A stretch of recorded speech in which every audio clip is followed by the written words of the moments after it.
আসসালামু আলাইকুম, good morning সবাইকে। সেদিন সকালে উঠে দেখি কি আকাশ একদম মেঘলা হয়ে আছে, বৃষ্টি পড়বে এমন অবস্থা। খুবই সুন্দর ওয়েদার ছিল।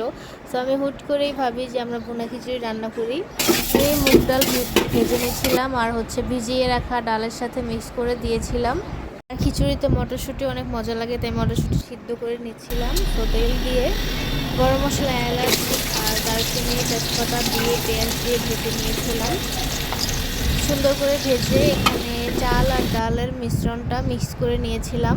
আর এখানে পেঁয়াজটা ব্রাউন করে ভাজার পরে একটু পানি দিয়ে, কারণ পুড়ে পুড়ে যাচ্ছিল, তাই আমি পানি দিয়ে কষানোর জন্য এখানে আদা রসুন, হলুদ মরিচ, ধনিয়া আর লবণ দিয়ে কষিয়ে নিয়েছিলাম খুব সুন্দর করে। তারপরে কষানোর পরে যে ভিজিয়ে রাখা চাল ডাল একসাথে মিক্স করে নিয়ে আমি এটার মধ্যে দিয়ে দিব। এখানে আমি ভেজিটেবলস হিসেবে কিছু মিষ্টি কুমড়া আর আলু দিয়েছিলাম। সো চাল ডাল সব কিছু একসাথে ভালো মতো কষিয়ে নিয়ে এখন আমি এর মধ্যে পানি দিয়ে দিব পরিমাণ মতো। চালের ডাবল করে পানি দিতে হবে। আর ভুনা খিচুড়ির মশলা দিয়ে আমি ঢেকে নিচ্ছিলাম।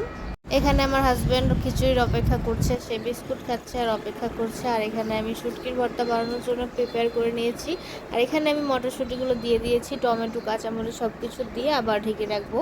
গুঁড়ো আর ধনিয়া পাতা দিয়ে এখন আমার খিচুড়িটা একটু নাড়িয়ে নিব। প্রায় হয়ে গিয়েছে। আর এখানে দেশি মুরগি গুঁড়ো আলু দিয়ে আমার খুবই ফেভারিট, সো এটা রান্না করেছি। খিচুড়ির স্মেলটা জাস্ট ওয়াও, এত ইয়াম্মি হয়েছিল। এখন আমরা সার্ভ করে নিয়েছি এই যে 2 রকমের শুটকির ভর্তা আর খিচুড়ি।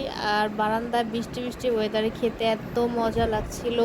আমার হাজবেন্ড তো প্রায় পাগল হয়ে গেছে, তার এত ভালো লেগেছে। তো সারাদিন বলেছিল তুমি এত মজা রান্না কিভাবে করেছো, আমি তো এই খিচুড়ি প্রতিদিনই খেতে পারবো।